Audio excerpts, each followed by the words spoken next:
गुरुजन, सत्संग अनुरागी सज्जन वृंद,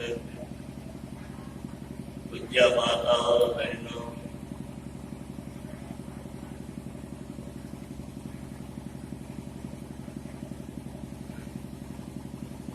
पूज्य भावी श्री हिंदू प्रभा के परलोक मन से याद से मन मनमाहन हो जाता है। सोचकर संतोष करना पड़ता है। विधि विधान की ऐसा जो जन्म लिया सो बनता है। सत्य यही है जो मिलता वही बिछुड़ता है।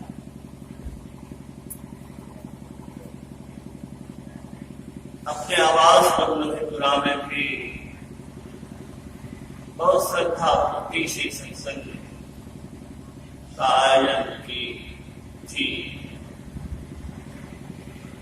आध्यात्मिक विचारधारा में इनका अंतःकरण रंगा हुआ था। उन पर तो सदगति हुई ही होगी। भगवान बुद्ध ने कहा है, सदाचारी की 5 चीजें मिलती है।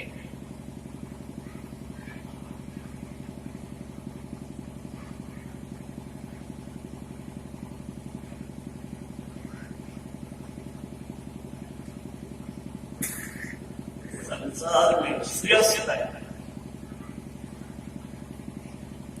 संपत्ति की वृद्धि होती है।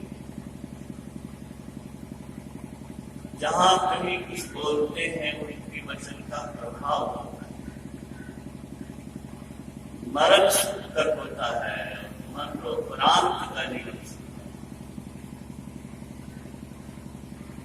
मैं 25 वर्ष से उनको जानता हूं। सत्संग में बड़ी गहरी रुचि लेकर के मेरे क्लास पर आती थी। चित्त अंतःकरण को अध्यात्ममय था।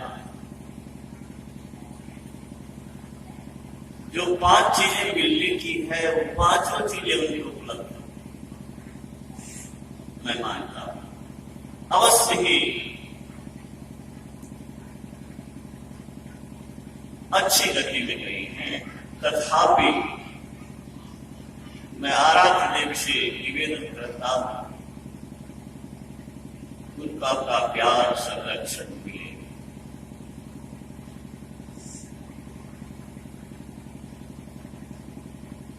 आगे इस सत्संग का आयोजन उनकी आत्मा की सदगति के लिए, शांति के लिए, बेहतरी के लिए, इससे बड़ा कोई यज्ञ नहीं है। भगवान कृष्ण ने कहा, श्रेयाद्रव्य व्याज्ञात ज्ञान यज्ञ सब यज्ञों से ज्ञान यज्ञ श्रेष्ठ है। इस लोक में साधन पवित्र न और ज्ञान समान है। ज्ञान से बढ़कर भी कुछ पवित्र चीज संसार में नहीं है। योगी पुरुष पाकर समय पाता स्वयं ही ज्ञान है। जिस तरह से अग्नि ईंधन समूह को जला देती है, यथार्थ से संबद्ध अग्नि भस्मसात होते अग्नि 11 के सर्वकर्माणी भस्मसात होते जो पावक प्रज्वलित ईंधन जलाती है सदा, 11 के सब कर्म करती भस्म योगी सर्वदा। भगवान कृष्ण का वचन। ज्ञान से श्रेष्ठ कुछ नहीं। अनमोल पदार्थ ज्ञान है। सद्ज्ञान अमृत है। सद्ज्ञान पाकर के अमरता की ओर ले जाता है। जैसे अमृत पान करके कोई अमर होता है, सद्ज्ञान का सेवन करके आदमी मृत्यु को पार कर जाता है और अमरता को प्राप्त करता है। अमृत नाम का पदार्थ नहीं देखा, लेकिन अमृत है तो संत का ज्ञान ही, और ये संत का ज्ञान यहां बच रहा है। संत साधारण पुरुष नहीं है, सूर्य नहीं तो भौतिक संसार में प्रलय हो, सौर जगत का आधार सूर्य है और आध्यात्मिक जगत का आधार संत। संत लय संतत सुखारी विश्व सुभग में इंद्र तवारी। एक बार एक सत्संग में एक लॉ कॉलेज के प्रिंसिपल आए, उन्होंने कहा कि परोपकार से बढ़ के कुछ नहीं है।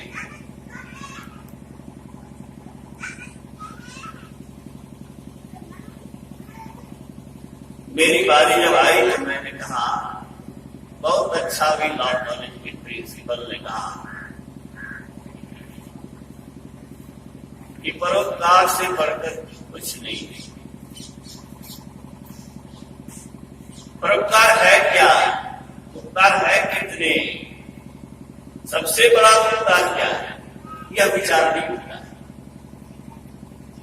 भूखे को अन्न देना, प्यासे को पानी देना, निर्वस्त्र को वस्त्र देना, बीमार को दवा देना, किसी की आवश्यकता पूर्ति करना अवश्य ही उपकार है।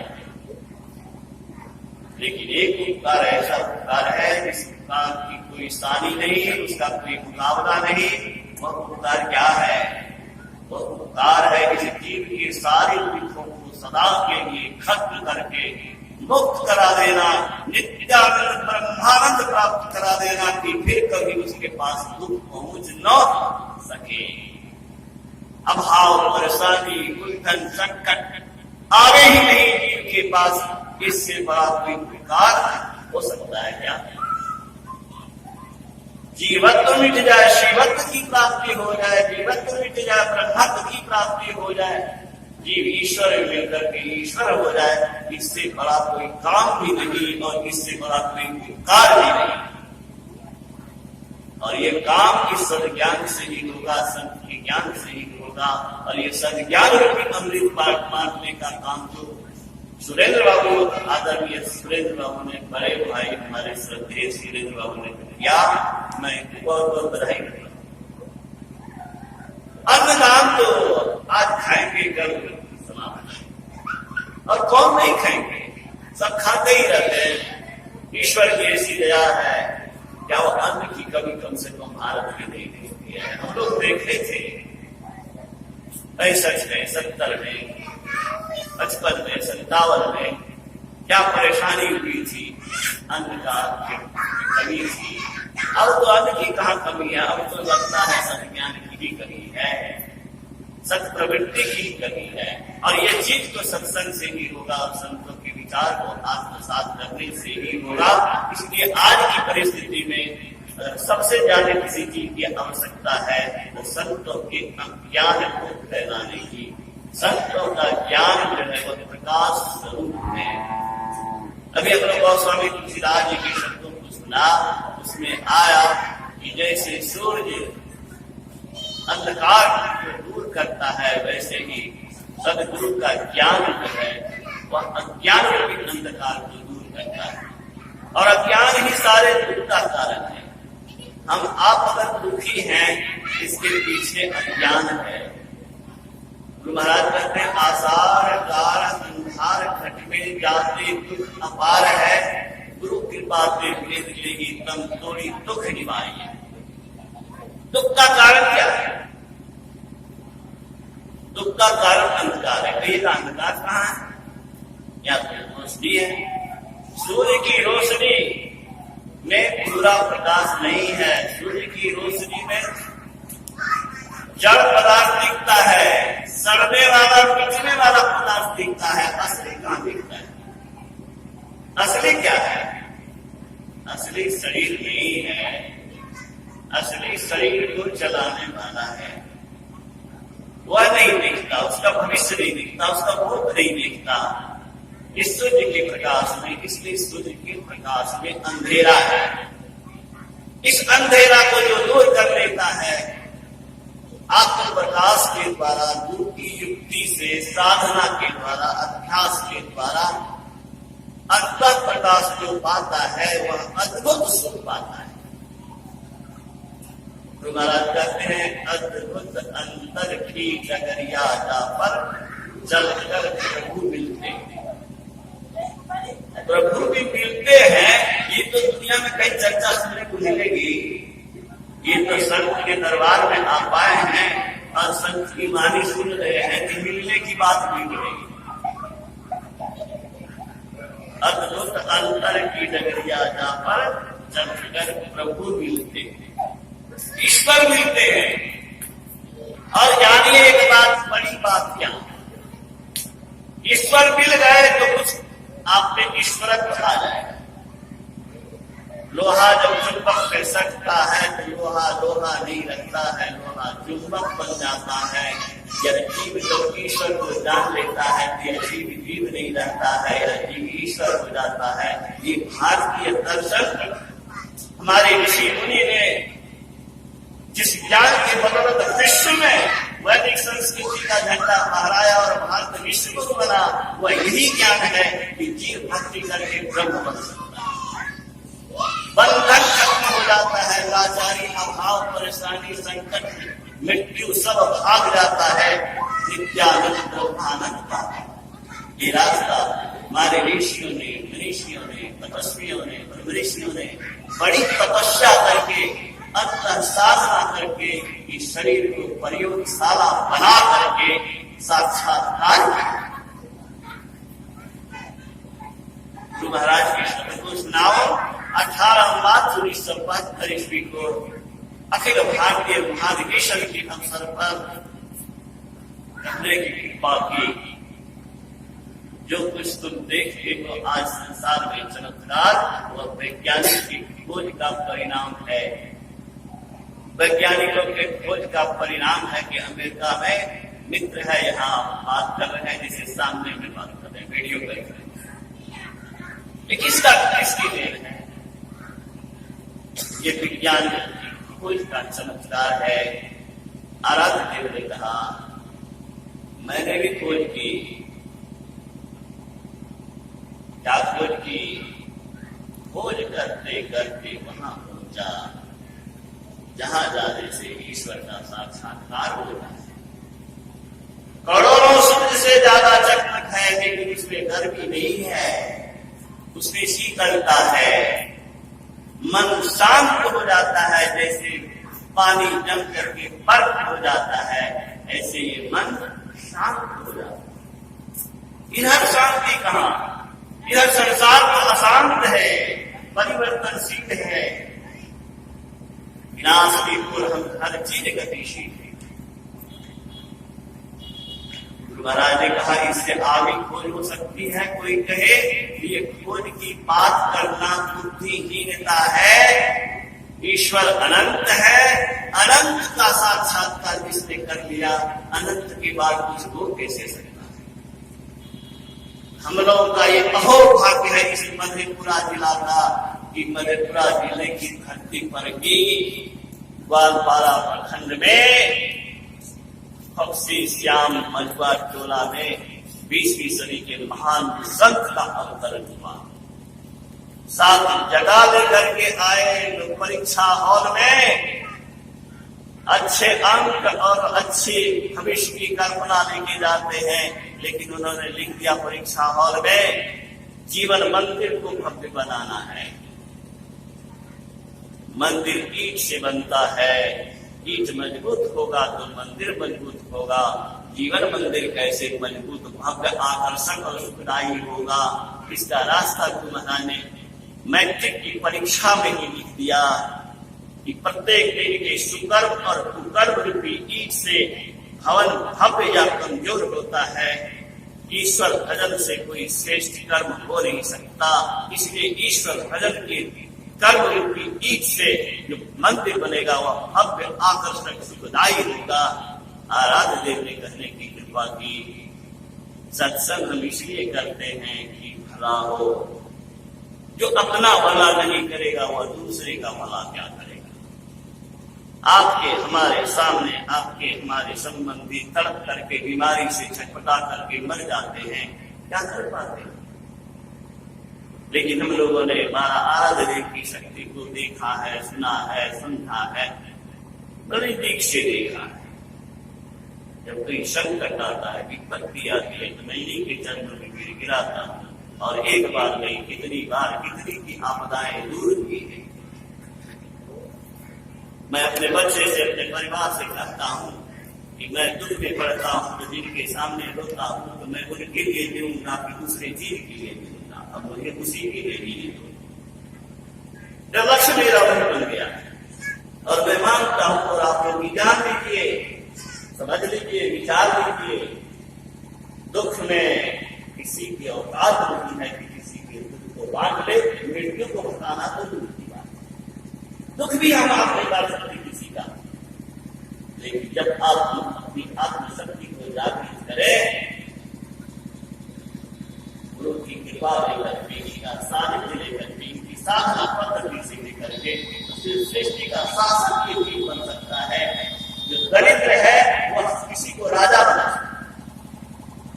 क्या के सामने पहली बार बैठने का बड़ा अच्छा लगा बैठे। श्रीमती गांधी को जब जेल में डाला गया, विश्व में जिसका यश गान, विश्व में जिसको आदर मिले, उसको भारत संसार ने जेल में डाला होगा तो क्या उसको महसूस हुआ। उस संकट की घड़ी में किसने उसको बचाया है, किसने फिर से सत्तारूढ़ किया, ये बहुत कम को मालूम होगा। 31 दिसंबर 1979 ईस्वी की बात है। 12 बजे रात में संत बिरहा बाबा के पास गई थी। त्रिवेणी संगम पर मेरे पास ग्रंथ है, प्रमाण है। स्नान कर रहे थे, शिष्य जाके सूचना दिया, आके बताया। बाबा ने कहा प्रतीक्षा करने को तो मैं आ रहा। आए, हाथ उठाए, हाथ सुना, चिन्ह ले लिया गांधी ने, आशीर्वाद दिया था। फिर से सत्तारूढ़ देखिए 79 में 31 दिसंबर को और 80 में सत्तारूढ़ हो गई, जनता पार्टी बिखर गई।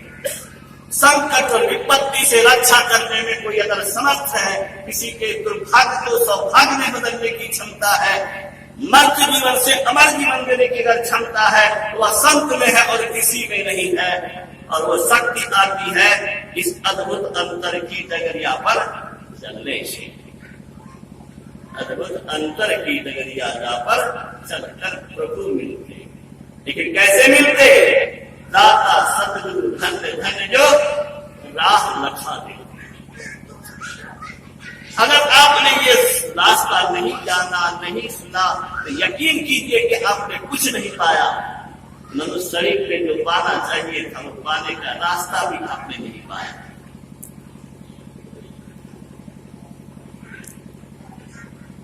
दाता सतगुरु धन्य धन्य जो राह लखा दे।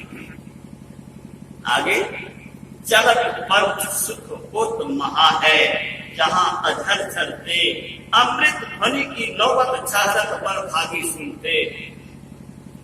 सुदर्थ लखन सुख लहत अद्भुति अद्भुत सुख मिलेगा।